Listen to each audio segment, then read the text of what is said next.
Дэлхийн совилогчдын өдрөөр тохиолдуулан Монгол Улсын ерөнхийлөгчийн ивэл дор совилогч таньда баярлалаа 2025 зөвлөгөөн төрийн ордонд болтлоо. За сүүлийн жилүүдэд совилогч мэргэжлийн үн цэнийг нэмэгдүүлэх болгын хүрээнд үндсэн цалин үе шатаа нэмэгдүүлсээр 2 дахин нэмж чадсан гэж эрүүл мэндийн салбарын удирдлагууд онцолж байна.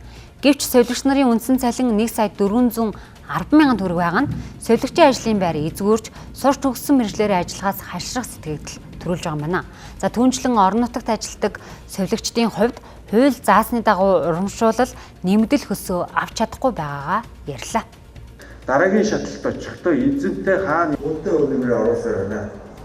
Бидний хамтын энэ хүрээнд эмнэлгийн мэргэжлийн тухай хуулийн төслийг боловсруулан хуулийн Монгол Улсын ерөнхийлөгчийн санаачлагаар совилогчийг мэргэшүүлэх, мэдлэг чадрыг нь дээшлүүлэх, эрдэм шинжилгээний ажил хийх боломж нөхцөлийг нь бүрдүүлэх зорилготой Анагаахын шинжилгээ ухааны үндэсний их сургуулийн Совилхон сургалт судалгааны төвийн бүтээн байгуулалтыг өнөөдөр эхлүүлж байгааг бас та бүхэнд дуулахад таатай сайхан байна.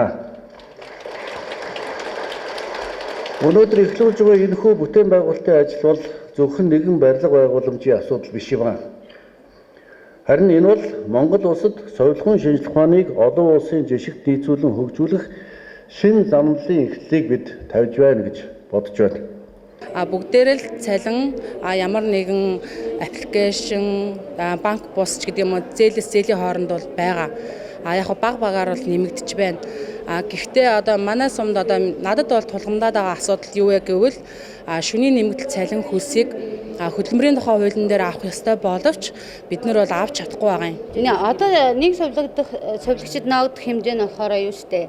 Дэлхийн оронд болохоор нэг совилогчид 2 ч юм уу 2-4 ч юм уу тийм байхад манад бол 40-60 өндө үйлчилж байгаа. Манай засгийн совилогч нар бол одоо тэгээд юм өнд ороод ингэхтэр одоо цалин нэг 2 сая 500 бас 3 сая байвал боломж юм болоо гэж боддог.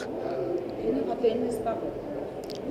Минийх баг. Та одоо тэтгэвртэй гарвал хэдэн төгрөгөөр гарах вэ? За энэхгүй би нэг сая 4-500 төгрөгөөр гарах болоо гэж би тооцоолж байгаа.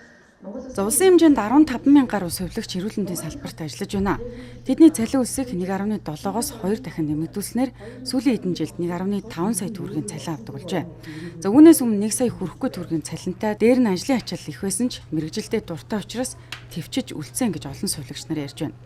За ийм байдлаар улсад 30-аас 40 жил ажилласан совилогч 1 сая хүрэхгүй төгрөгийн тэтгэвэр тогтоологдог байна. За амьдрахын эрхэнд тэтгэвртэй орсон совилогч хувийн эмнэлэгт ажилладаг нийтлэг жишгч тогтсон байдаг гэсэн юм а. За дээр нь улсын эмнэлгүүдэд гүйцэтгэлийн санхүүжилттэй болсон тул совилогч нарын цалин өсний нэмэгдлийг бүрэн бодож өгдөггүй байдал гарсан байна. За тухайлбал суманд ажиллаж байгаа нэг совилогч бүтэн сар шөнийн ээлжинд явбал ээлжийн нэмэгдэлт нь хуулийн дагуу 1 сая төгрөгөөс дээш урамшуул бодогдох ёстой ч ердөө 56 мянган төгрөг авдаг гэсэн юм а. За энэ мэт тулгамдсан асуудлаас совилогч нар өнөөдрийн зөвлөгөөний үеэр учирлаж байсан юм а.